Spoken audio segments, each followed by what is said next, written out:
এই দেখো ফেসবুক কি নিউজ দিয়েছে। ফেসবুক নিউজ দিয়েছে যে কন্টেন্ট অরিজিনাল হতে হবে এবং লিগ্যাল হতে হবে এবং কি কি কারণে আপনাদের মনিটাইজেশন হচ্ছে না এবং কি কি কারণে মনিটাইজ হবে। হ্যাঁ, আজকের এই ভিডিওতে আমি এক্সপ্লেইন করতেছি।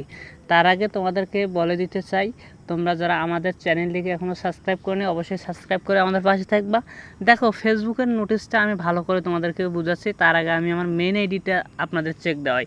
দেখেন এখানে আমি আমার আতিকুল ইসলাম আইডির প্রোফাইলে চলে এসেছি। অনেকের কাছে হয়তো আমার আইডি আছে। তো দেখো এখানে আসার পরে কিন্তু আমার পোস্টগুলো দেখো আমি ইদানিং পোস্ট করা শুরু করেছি, যেহেতু আমার আইডিতে কোনো ইস্যু নেই কিন্তু তারপরেও ইস্যু এসে গেছে। হ্যাঁ, কী জন্য আসলো সেটা দেখাচ্ছি। দেখেন এখানে আসার পরে এই যে রিক্স মানে ফেস অ্যাস রিক্স অ্যান্ড মনিটাইজেশনে যদি আমি যাওয়ার পরে দেখতে পারবো যে আমার রিকমেন্ডেবল অফ করা আছে। অ্যান্ড আমি একটু নিচে আসলাম। নিচে আসার পরে দেখেন এখানে আসার পরে দেখেন যে ইউর আর্নিং ইজ লিমিটেড। এটার কারণ কি, এখানে যদি আমরা ভিতরে যাই এরপরে আমরা বিস্তারিত দেখতে পারবো।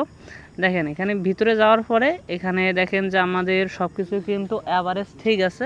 ঠিক থাকার পরে এখান থেকে যে আমরা ভিতরে যদি ক্লিক করি ভিউ মোরে ক্লিক করলে আমাদের কিছু অপশন দেখাবে যে রিভিউ।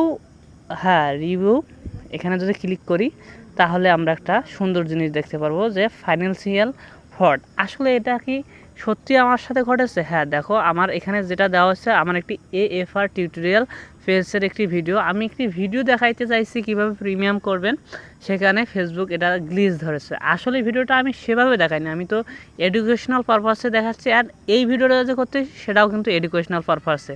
দেখো এসব কিছু করার পরেও কিন্তু আমার কিন্তু মনিটাইজেশনটা সাসপেন্ডেড হয়েছে। অর্থাৎ ফেসবুকে আর্নিং করতে হলে কোনো ভুল থাকা যাবে না।